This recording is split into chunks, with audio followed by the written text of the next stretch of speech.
55, 55 और 95 हर उम्र के लिए यकसा मुफीद, मफाद आम्मा का आलम बरदार। जरूर सब्सक्राइब करें, लाइक करें, शेयर करें और बेल आइकन प्रेस करना न भूलें। Rabbani the scholar YouTube channel. आइए आपकी इस नशिस्त के तीसरे कलम का आपके नशिस्त में इरफान भाई सिद्दीकी साहब से इल्तिमास करता हूँ कि मैं तशरीफ लाएं और अपनी तरकीब पेश। मेरी तहरीर का उन्वान है रिश्ते नाते। रिश्ते नाते घर से के 3-4 मिनट की तहरीर है, लेकिन मेरे नुक्ते नज़र से कदरे तवील है। मैं नहायत इख्तिसार से अपनी बात आम फहम जुबान में पेश करने की कोशिश करता हूँ। रिश्ते नाते 2 हिस्सों पर मुश्तमिल है। हिस्सा अव्वल, पार्ट नंबर 1। सोगरा भी बेवा थी। उसकी दोनों बेटियां शबाना और नजमा रंग और रूप में एक से बढ़कर एक थी। इधर शबाना ने 10वीं का इम्तिहान पास किया और हर तरफ से रिश्ते आने लगे।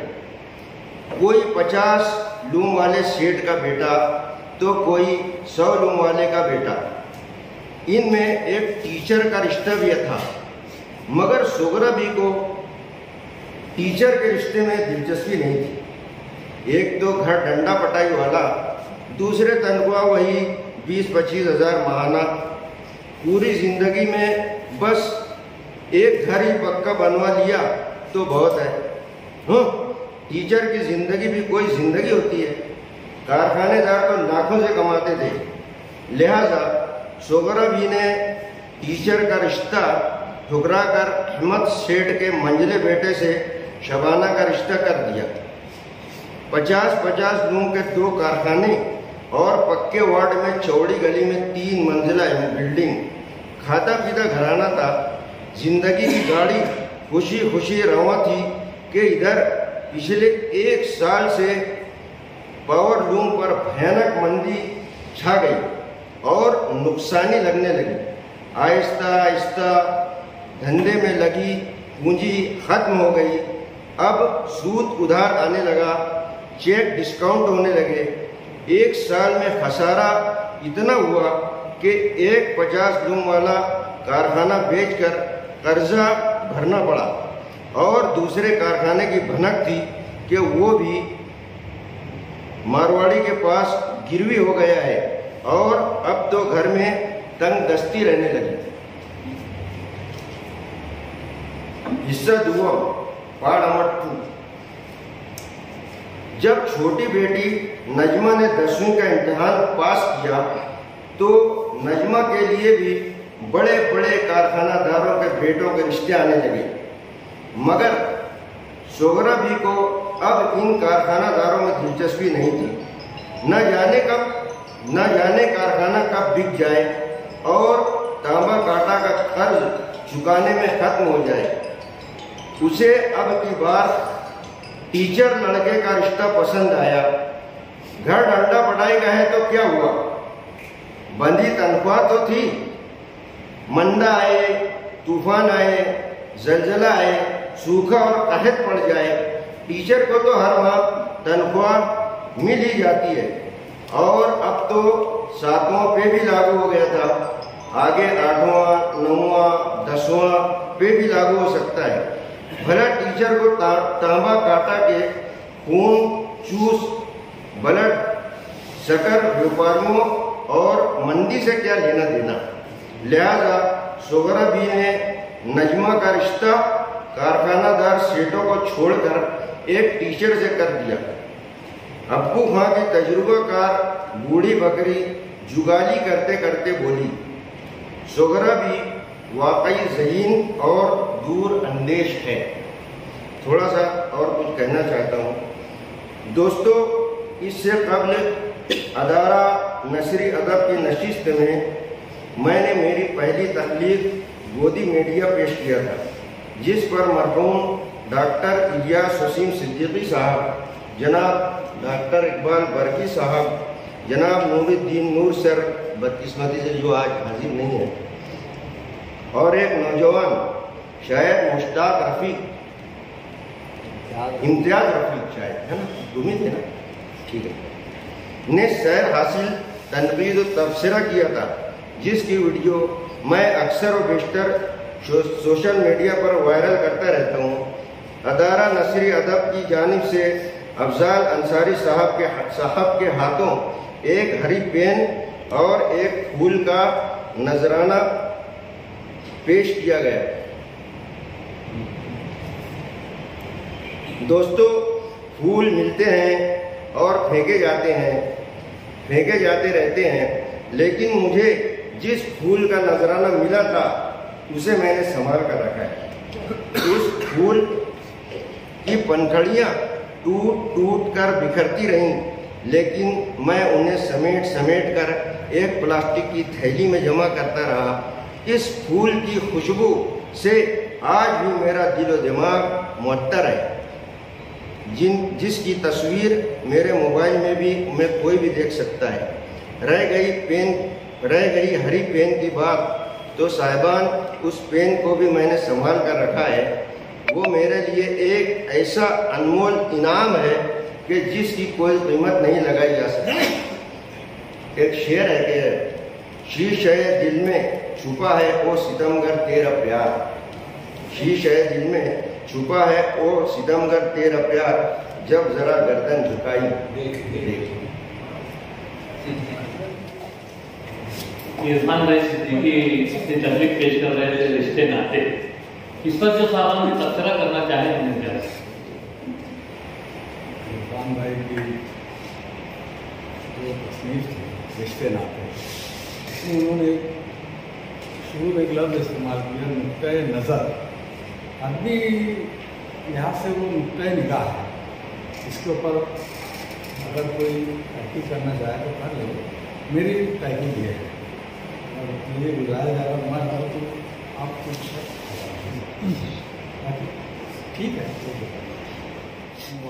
मोहतरम इरफान भाई सिद्दीकी साहब ने जो तकलीफ पेश की, उन्होंने दो लड़कियों के रिश्ते के मुतालिक सिर्फ उसकी माँ की फिक्र को उन्होंने उजागर किया और उसमें बाप का कहीं जिक्र नहीं है।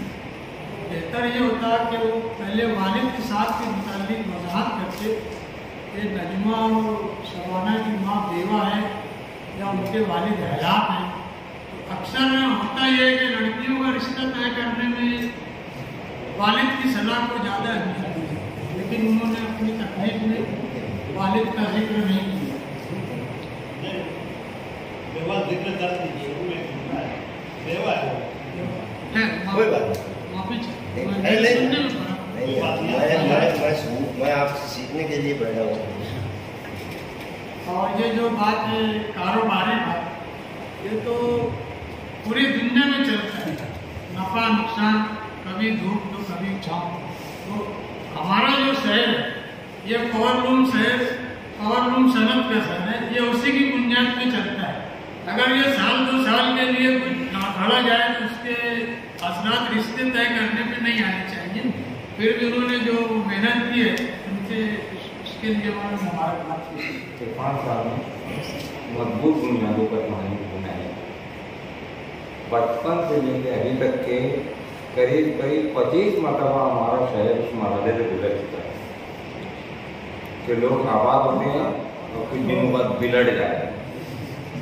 अच्छा भाई, तो वो जो ख्याल है कि ये सर्विस वाला है, सर्विस तो कायम रहेगी, पगार तो रहेगा, लड़की को क्या चाहिए? लोग कहते हैं तन को कपड़ा और पेट को रोटी है और रहने को घर, ये इतना हो जाता है। अब उसके बाद में बहुत सारे लोग हवा और हवस में बड़े बड़े घरों में रिश्ते करके देखे हैं और लड़की को सुकून भी नहीं रहा है। ऐसा भी हुआ है, मैंने ये देखा, मैंने इसमें ज़मीनों में और करीब के सेठों के यहाँ पे मैं कुछ जाता आता रहा हूँ। बचपन से गरीब हैं हम लोग, तो सूट वगैरह लाने कुछ काम के जाता आता रहा। तो वहाँ पर ये भी देखने को मिला भैया कि सेठ का घर है मगर वहाँ की बहू को 1 मिनट का सुकून नहीं, और उससे ज़्यादा ये जो हमारे गरीब के घर की लड़की है, इसको लेटने बैठने की आज़ादी है, चाहे जब काम छोड़ के बिस्तर लगाई लेट के, कोई बोलने वाला नहीं है कि मेरे क्यों लेटी है।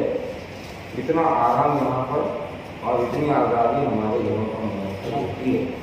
तो मैं बड़े बड़ों की बुराई नहीं कर रहा हूँ, बल्कि ये कह रहा हूँ कि जो लोग सिर्फ पैसा देखकर राज पाते हैं उनकी फितरत बदलना चाहिए। उसके लिए कहानी अच्छी है इरफान साहब की। दूसरा ये इरफान साहब ने कहानी तो बड़ी अच्छी गुण डाली, लेकिन वो अलग से जो बयान किया उन्होंने कि वो पेन मिली, वो फूल तुम्हें बेचा है, कब फूल नहीं मेरा नहीं। तो वो एक और है, समझे क्या, कि आपके यहाँ बिछड़े तो शायद कभी ख्वाबों में मिले, जिस तरह टूटे हुए फूल सितारों में तो फूल को संभाल कर उन्होंने जो रखा, ये भी जज्बा होता है और अच्छा जज्बा है, खूबसूरत जज्बा है। अब ये जज्बे नापायद होते जा रहे हैं लोगों के अंदर से, इंसानों के अंदर से। ये इंसानी जज्बा है। मेरी अपनी लड़की, जैसे वो अंग्रेजी में सबक आए हैं ना जनाब, कि जूनी गुड़िया टूट जाती है, उसकी माँ नई गुड़िया मंगवा देती है, 2-3 दिन नई गुड़िया लेके फिरती है, उसके बाद जूनी गुड़िया जो उसकी टूटी हुई है उसी को लेके फिरती है ना। तो ये जो मुसीबत इंसान को चीज़ों के साथ हो जाती है, तो किसी वजह से हो जाती है। मुझको भी जब हम लोग मेरे से आए थे ना ये SSC के इम्तिहान में, उस वक्त कॉलेज पेन मिली थी। मैंने कॉलेज पेन को दिलो जान से लगा कर रखा था, बहुत संभालता था उसको, ये टूटने ना पाए, और बहुत दिनों तक उसको इस्तेमाल किया।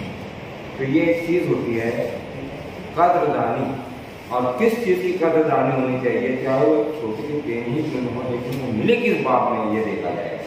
वो जज्बा उन्होंने यहाँ पर बयान किया, अच्छा जज्बा है। मैं उनको हर मामले में मुबारकबाद दूँगा, कहानी में मामले में भी मुख्तसर और एक अच्छी कहानी, लेकिन तसलसल नहीं है। वो इसलिए कि वो आपने बहुत अच्छा नक्शा लेकर आया है, बहुत अच्छा एक तंज के नश्तर है माशरे पर कि आज लड़कियों के बच्चियों के निकाह के मामला कैसे होते हैं। लेकिन मैं बहुत माजरत के साथ में, बहुत यानी मजे हुए लोग यहाँ बैठे हुए हैं, आपने बड़ी आसानी से कह दिया साहब कि दूसरा वाला रिश्ता जो था वो टीचर का कर लिया। लेकिन आज इस माशरे की हकीकत ये है कि टीचर ढूंढने से पहले ये पूछते हैं सर्विस पक्की है क्या। अगर आप वो भी लेके आ जाते और वहाँ पूरा करते तो वो और बात मजेदार हो जाती, बात बहुत अच्छी थी। और एक बात, टीचर का मतलब ही वही आज तो नहीं, मतलब टीचर का मतलब क्या है, आज डिग्री ले लेने के बाद में हर कोई अपने आप को टीचर ऑफिसर कहता है भाई। और जहाँ लड़की का मामला आएगा सर, सबसे पहले पूछेंगे कि तुम्हारी नौकरी पक्की है कि या कितना पैसा भरेगा, ये सवाल किया जाएगा। या माना तनख्वाह आपको कितनी मिलती है, ये जरूर सवाल किया जाएगा। कुछ बेवकूफ लोग ऐसे होते हैं, देखने आते हैं वहीं पूछ लेते, ऐसा नहीं होता। कहाँ मतलब वो चीज़ें देखने को मिली। अच्छी एक बात और भी ये थी कि आप जहाँ जिक्र कर रहे थे कि खूबसूरती बहुत खूबसूरत थी और वो मालदारी को देख कर उन्होंने कर लिया। सीरत के अनाबीन में से है कि जब बेटी का रिश्ता किया जाए तो वहाँ पे सीरत और सूरत और मालदारी, मेरे ख्याल से एक चीज़ और है ना, ये मतलब इन चीज़ों को अगर आप उसको थोड़ा सा और भी समझ कर लेते तो इस्लामी नुक्ता भी बहुत अच्छी से निकल के आ जाता।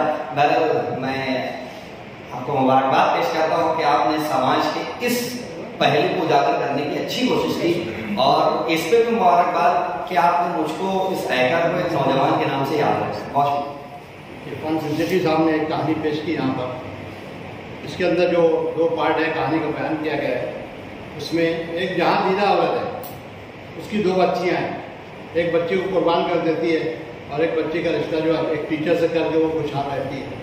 तो एक जब 60 साल की उम्र तो कम से कम उसकी रही है, 50 साल उसकी माता की, 50 साल में नहीं 50 तो 25 मंदिर देख चुकी होगी और 50 लोगों को बिलटते हुए देख चुकी होगी। तो ये अपनी लड़की को कुर्बान करने की क्या ज़रूरत थी, जब वो मालूम है कि कारखानेदार कुछ पक्का है, सब कुछ है, आज है कल नहीं भी हो सकता है। जब उसने देखा है उसने थोड़ा तजुर्बा हासिल किया है। तो इस तरह से मुझे एक लड़की की ज़िंदगी बर्बाद करने की क्या ज़रूरत थी, शबाना की। और नजमा खुशहाल थी, चलो उसको मुबारकबाद हो, खुशहाल ज़िंदगी गुजार रही है। दूसरी बात जो आपने अलग से पेश की है कि बरसों पहले आपने एक कहानी पेश की यहाँ पर और उसको आपको कुछ तोहफा दिया गया इस प्लेटफॉर्म से, क्या उसको आपने यहाँ पेन को भी संभाल के रखा और उस फूलों की पंखड़ियों को भी संभाल के रखा, वो स्टेज से दिया गया। आपका बहुत बहुत शुक्रिया कि आपने आज स्टेज की नस्ली अदब की इज्जत बढ़ाई है, कि आप हमारी जो दी हुई चीज़ है इस प्लेटफॉर्म से उसको संभाल कर रखा है। बहुत बहुत शुक्रिया। बिस्मिल्लाहिर्रहमानिर्रहीम। ये एक हदीस है कि रिश्ते नाते जो है तो किस तौर पर अंजाम देना चाहिए। तो सबसे पहला जो है वो हसब नसब है, दूसरा जो है वो खूबसूरती है, और तीसरा जो है माल और दौलत है, और चौथा जो दीनदारी है। तो अल्लाह के रसूल सल्लल्लाहु अलैहि वसल्लम ने दीनदारी को अहमियत दी है कि अगर वाकई में रिश्ता का दीनदारी के हिसाब से रहे तो वही कामयाब। सर सबसे पहले मैं शान नुज़ूल मेरे अफसाने का बयान कर सकता हूँ। तो आइंदा मैं भी लिख कर लाया करूँगा कि यह अफसाना मुझ पर कैसे उतरा और मेरे अफसाने पर किन लोगों ने क्या बातें की वो भी लिख कर लाया और दूसरे मतलब पढ़ूँगा। क्या नस्ल अदब में ये रिवायत बनाई जा सकती है, तो उसको भी इजाज़त दी जाए। मैं यहाँ शुरू करता हूँ। वजह यह है कि हम यहाँ पर शान नुज़ूल सुनने नहीं आते, हम यहाँ पर कहानी सुनने आते। असल आप कहानी पढ़ते हैं, आप अपनी जगह लें, आप पर वो कहानी कैसे उतरी, आपकी कहानी बता दें कहानी क्या है, वो कैसे उतरेगी। तहरीक करने वाले आपसे मिल लेंगे, आपसे पूछ लेंगे, वो लिख लेंगे, फिर हम पढ़ेंगे।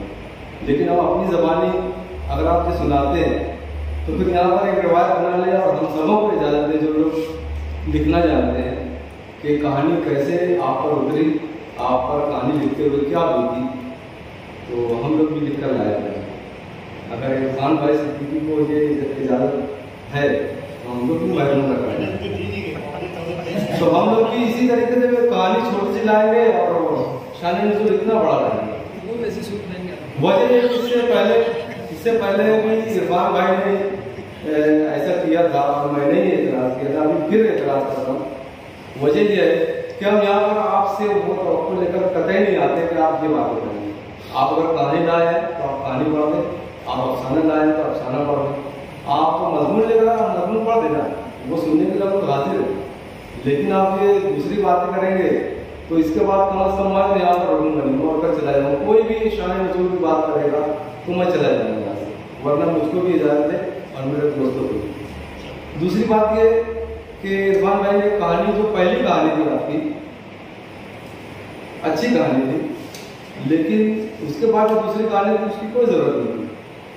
आपने सिर्फ वो दो किस्म के रिश्ते ही बताए, एक सेठों के और एक टीचर के। सेठ घराने में किया गया रिश्ता नाकाम हो गया तो उसका माना खुद बखुद ये निकल जाता है। आपको खान की बकरी की कोई ज़रूरत नहीं कि वो आखिर में आकर बोले कि टीचर का रिश्ता अच्छा होता है। आपने जो पहली कहानी बयान कर दी कि लड़की जो सेठ घराने में अमीर घराने में ब्याही गई, बहुत परेशान, बहुत लाचार, उनके सब बर्बाद हो गया, तो लावारिस का मार्ग ये निकल जाता है ना। तो आप दूसरी कहानी क्यों लिख रहे हैं? दूसरी कहानी की आपको कोई ज़रूरत नहीं थी, या आपने न जाने की उसकी ज़रूरत महसूस की, मुझको समझ नहीं आया। अभी टाइगर सिद्दीकी साहब जो है वो इतराज़ कर रहे थे।